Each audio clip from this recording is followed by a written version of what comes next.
Hi guys, welcome to cricket chat with Venkatesh. T20 world cup super ఎయిట్స్లో group 2 చాలా ఇంట్రెస్టింగ్గా మారిపోయింది.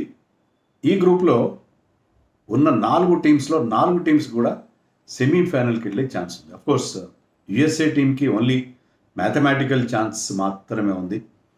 కానీ మిగతా 3 టీమ్స్ మధ్య ఒక 3 ముక్కలాట మనకి కనిపిస్తుంది. ఇక్కడ చాలా డిఫరెంట్ అండ్ ఇంట్రెస్టింగ్ సినారియోస్ ఉన్నాయి. అవన్నీ మనం వీడియోలో మాట్లాడదాం. అలాగే నిన్న నైట్ జరిగిన thriller of a match between SA and England, దాని గురించి మాట్లాడదాం. అలాగే USA versus West Indies, the co host మధ్య జరిగిన మ్యాచ్ గురించి కూడా వీడియోలో మాట్లాడదాం. ముందుగా ఎవరికి ఛాన్స్ ఉంది గ్రూప్ 2లో సెమీస్కి వెళ్ళడానికి, ఆ సినేరియస్ ఏంటనేది మనం చూద్దాం. చాలా ఇంట్రెస్టింగ్గా ఉంది సీను. అక్కడ 3 డిఫరెంట్ సినేరియోస్ మనకు కనిపిస్తుంది. ఫస్ట్ సినేరియో ఏంటంటే నెట్ రన్ రేట్తో ఇబ్బంది లేకుండా, పని లేకుండా, క్యాలిక్యులేటర్స్ అవసరం లేకుండా ఉండే సినేరియో ఏంటంటే ఇంకా 2 మ్యాచ్లు మిగిలి ఉన్నాయి గ్రూప్లో. అసలు ముందుగా టేబుల్ చెప్తాను. టాప్లో ఉంది south Africa with 2 wins, 1 match to go. Second ప్లేస్లో వెస్టిండీస్ ఉంది. వాళ్ళ నెట్ రన్ రేట్ చాలా బాగుంది because they had a massive win over US. Third ప్లేస్లో ఇంగ్లాండ్ ఉంది. ఫోర్త్ ప్లేస్లో యుఎస్ ఉంది. ఫస్ట్ ప్లేస్లో ఉన్న సౌత్ ఆఫ్రికా కంటే ఇంగ్లాండ్ నెట్ రన్ రేట్ బాగాలేదు. థర్డ్ ప్లేస్లో కొంచెం మార్జినల్గా తక్కువ ఉంది. West Indies having the best net run rate. USA team is having -2 net run rate. చాలా దారుణమైన నెట్ రన్ రేట్ ఉంది బికాజ్ 2 మ్యాచ్లు పెద్ద తేడాతో వాళ్ళు ఓడిపోయారు. సో అది scenario. So first scenario number 1 ఏంటంటే, సినేరియో నెంబర్ 1, ఇంగ్లాండ్ తమ లాస్ట్ మ్యాచ్ అగేన్స్ట్ యుఎస్ఏ, అది రేపు రాత్రి జరుగుతుంది.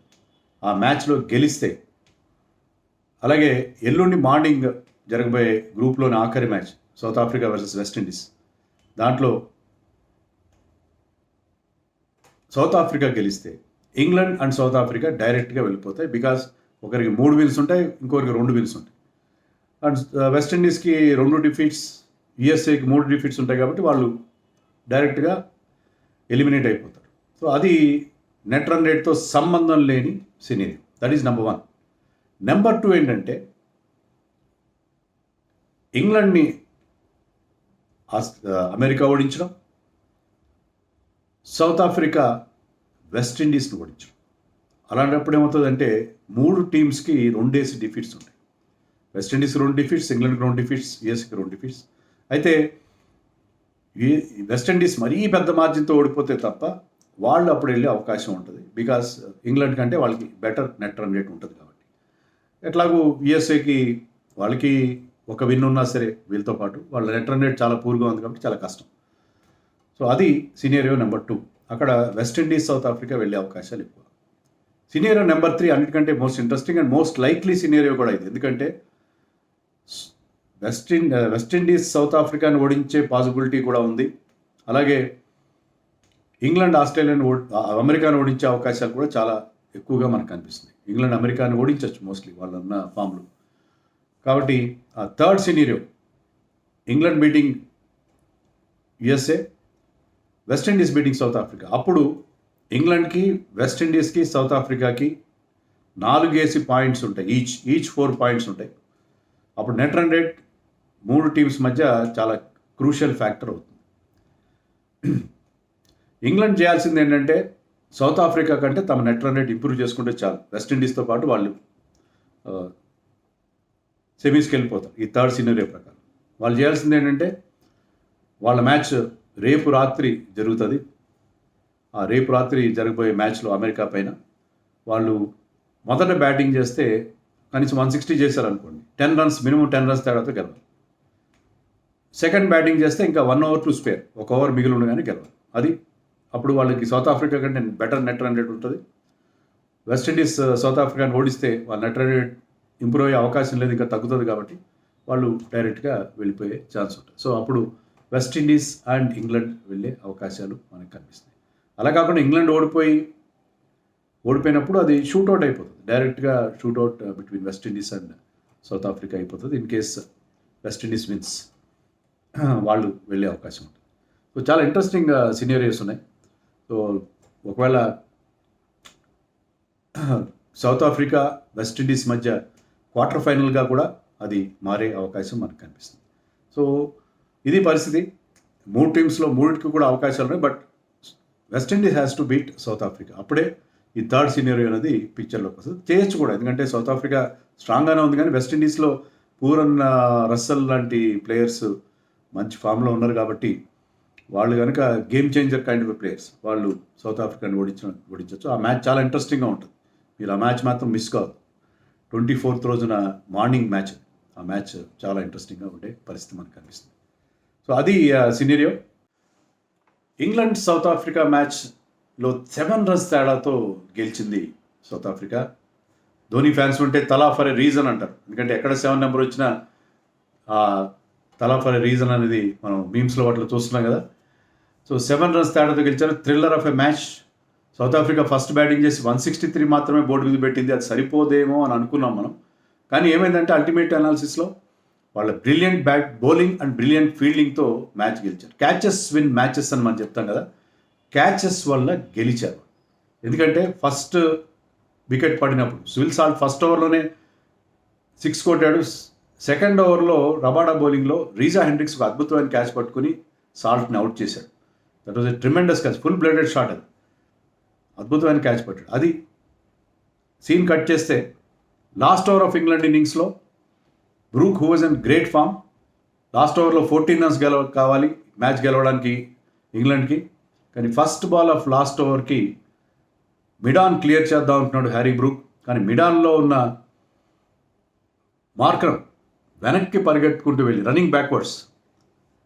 మనం 1983 ఫైనల్లో కపిల్ దేవ్ క్యాచ్ చూసాం రిచర్డ్స్ది, అలా వెనక్కి పరిగెట్టుకుంటూ వెళ్ళి ఆ క్యాచ్ అందుకున్నాడు. అద్భుతమైన క్యాచ్. ఆ క్యాచ్తో వాళ్ళ పరిస్థితి మారిపోయింది. అలా కాకుండా అది మిడాన్ క్లియర్ చేసి బౌండరీ తెచ్చుకుని ఉంటే మిగతా 10 runs ఈజీగా వచ్చాయి. Brook was in that kind of a form. So ఆ క్యాచ్ పరిస్థితి పూర్తిగా మార్చేసింది. మిగతా క్యాచ్లు కూడా బాగా పట్టున్నారు. ఒక 2 చిన్న క్యాచ్లు, కొన్ని క్యాచ్లు మిస్ అయ్యి ఉండొచ్చు ఆ బ్రీజ్ కండిషన్స్లో, but the fielded brilliantly. Ground fielding కానీ క్యాచింగ్ కానీ వండర్ఫుల్. బౌలింగ్ కూడా చాలా డిసిప్లిన్డ్గా బౌలింగ్ చేశారు. Keshav Maharaj is one hero, Quinton de Kock is a batting hero, and south Africa is looking very good. వాళ్ళు వరుసగా 6 మ్యాచ్లు గెలిచారు ఈ వరల్డ్ కప్లో. మరి వాళ్ళు చోకర్స్ అనుకుంటే వాళ్ళు ప్రతి మ్యాచ్ కూడా టఫ్ మ్యాచ్ గెలుస్తున్నారు. చోకర్స్ అయితే చోక్ కావాలి కదా, వాళ్ళు చోక్ కాలేదు, అదర్ టీమ్స్ చోక్ అవుతున్నాయి. సో చోక్ అయ్యేలా చేస్తున్నారు వాళ్ళు, బౌలర్స్ పెట్టుకోలేదు. So they did a wonderful job. England మరొకసారి disappointing, but we have to tell about Quinton de Kock's. Quinton de Kock Caribbean premier league ఆడతారు. ఆ ప్రీమియర్ లీగ్ ఆడితే అతను బాగా పనికి వచ్చింది. లాస్ట్ మ్యాచ్లో ఒక 70 చేశాడు, ఈ మ్యాచ్లో 65 చేశాడు. ఫామ్లోకి వస్తే అతను పట్టుకోవడం కష్టం. అతను అక్కడ కండిషన్స్ బాగా అలవాటు, తెలుసు అతనికి ఎలాంటి పిచ్ మీద ఎలా ఆడాలని బాగా తెలుసు. కొట్టిన పిండి అది బాగా పనిచేసింది. వాళ్ళు ఐపీఎల్ ఎలాంటి ఫామ్లో లేడు అతను, కానీ ఇక్కడ అద్భుతంగా ఆడుతున్నాడు. అది ఆ టీంకి ఉన్న ప్రధానమైన స్ట్రెంత్గా చెప్పుకోవాలి. ఎందుకంటే ఆ పిచ్ మీద అందరు ప్లేయర్స్ స్ట్రగుల్ అయ్యారు. మ్యాచ్ తర్వాత డికాక్ ఏం చెప్పాడంటే, నేను క్యారిబియన్ ప్రీమియర్ లీగ్లో ఆడతాను, ఇక్కడ కండిషన్స్ ఎలా ఉంటాయంటే నైట్లో బ్యాటింగ్కి ఈజీగా ఉంటాయి, డే మ్యాచ్లో కష్టంగా ఉంటాయి. ఇది day match. England south Africa match day match. Day మ్యాచ్లో బ్యాటింగ్కి అనుకూలంగా ఉండదు, కానీ అతనికి ఆ కండిషన్స్ తెలుసు కాబట్టి అతను బ్రహ్మాండంగా ఆడగలిగాడు. సో అది అక్కడ జరిగిన ప్రాబ్లం డే మ్యాచ్లో. ఎందుకంటే ఈ గ్రౌండ్ మనం ఐపీఎల్ గ్రౌండ్ లాంటిదని చెప్పుకున్నాం. ఇది ఎక్కడ జరిగింది మ్యాచ్? సెంట్ లూసియా డేరెన్ సామీ స్టేడియం.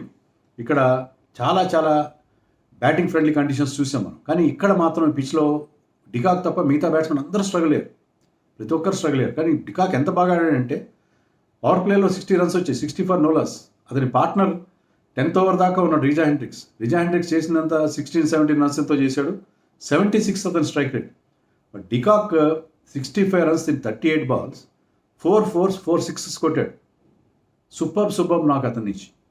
సో డికాక్ ఆడిన ఇన్నింగ్స్ అద్భుతమైన ఇన్నింగ్స్, మ్యాచ్ గెలిపించబడింది. చివరిలో మిల్లర్ కూడా ఒక 43 చేశాడు, అతను కూడా 150 స్ట్రైక్ రేట్తో. అతను కూడా ఈ manage to come to terms with this pitch. So వాళ్ళిద్దరూ ఆడిన తీరు వల్ల ఈవెన్ క్లాసన్ కూడా ఫెయిల్ అయ్యాడు. క్లాసన్ ఒక అద్భుతమైన రన్అట్, హీ ఆల్సో స్ట్రగుల్డ్. అతను ఉన్నంత కాసేపట్లో కూడా రన్స్ చేయడం చాలా ఇబ్బంది పడ్డాడు.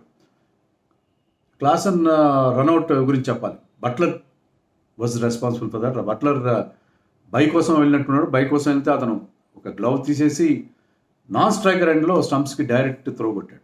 నాన్ స్ట్రైక్ కీపర్ అలా కొట్టడం, స్ట్రైకర్ ఎండ్లో కీపర్ స్టంప్స్ కేసి కొట్టడం చూస్తాం మనం, నాన్ స్ట్రైకర్ ఎండ్లో కొట్టడం. And Klaasen had no chance. And Buttler మరొక అద్భుతమైన డికాక్ క్యాచ్ కూడా అద్భుతంగా తీసుకున్నాడు. తన left hand side unnatural side చాలా ఎత్తుగా వెళ్తుంది, దాన్ని అద్భుతంగా ఎగిరి మరీ క్యాచ్ పట్టుకున్నాడు. సో వాళ్ళిద్దరు కూడా కీపర్ బ్యాట్స్మెన్, డికాక్ కానీ క్లాసన్ కానీ. వాళ్ళు అవుట్ అయినది బాధపడినా in their heart of hearts they must have appreciated the great effort of their fellow keeper Buttler. So అద్భుతమైన క్యాచ్లు బట్లర్వి, చాలా అద్భుతమైన క్యాచ్లు. ఈ మ్యాచ్లో అలాంటి ఫీల్డింగ్ ఎఫర్ట్స్ గురించే ఎక్కువగా మాట్లాడుకోవాలి మనం. సో 163 సరిపోదేమో అనుకున్నాం మనం, బట్ ఇంగ్లాండ్ బ్యాట్స్మెన్ కూడా స్ట్రగుల్ అయ్యారు.